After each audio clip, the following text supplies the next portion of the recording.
আমিনুল ইসলাম বুলবুলের ভাগ্য বরণ করতে হলো শ্রীলঙ্কা ক্রিকেট বোর্ড সভাপতি শাম্মী ডিসিলভাকে। লঙ্কান ক্রিকেট বোর্ডে অস্থিরতা ছিল আগে থেকেই। মূলত গেল টি-20 বিশ্বকাপে ঘরের মাঠে সেমিফাইনাল খেলতে না পারায় অখুশি ছিল লঙ্কান সরকার। ঘরের মাটিতে বিশ্বকাপের ভরাডুবির পর থেকে শাম্মী ডিসিলভার উপর চাপ বাড়তে থাকে। এরপর থেকে ক্রীড়ামন্ত্রী সুনীল কুমারা গামাগেস তাকে দায়িত্ব ছাড়তে বলেন।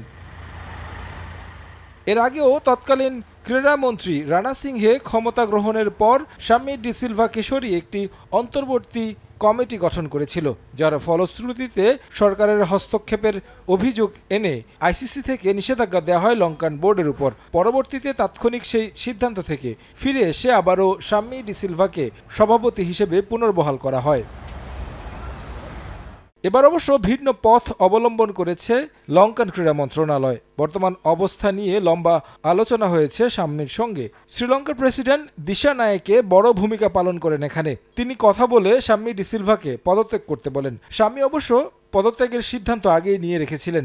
এদিন গোটা বোর্ড সহ পদত্যাগপত্র জমা দিয়েছেন, যা রাষ্ট্রপতি দিশানায়েকে ও ক্রীড়ামন্ত্রী সুনীল কুমারা গামাগেসকে জানানো হয়েছে বলে এক সংবাদ বিজ্ঞপ্তি প্রকাশ করেছে বোর্ড থেকে।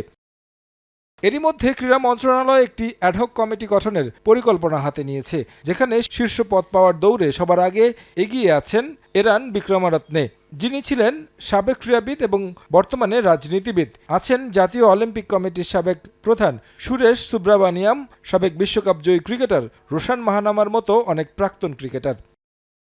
নতুন নির্বাচন আয়োজন হওয়ার পর্যন্ত এই কমিটি দায়িত্ব পালন করবে। মূলত এসএলসির দুরবস্থা নিয়ে স্পিন কিংবদন্তি মুত্তিয়া মুরলীধরনের বোর্ডের গঠনতন্ত্র সংশোধন নিয়ে আইনি পদক্ষেপ নেয়ার পর সংস্কারের এই কার্যক্রম জোরালো হয়। নতুন নির্বাচনের মাধ্যমে লঙ্কান ক্রিকেট সঠিক দিক নির্দেশনা পাবে বলে মনে করেন সংশ্লিষ্টরা।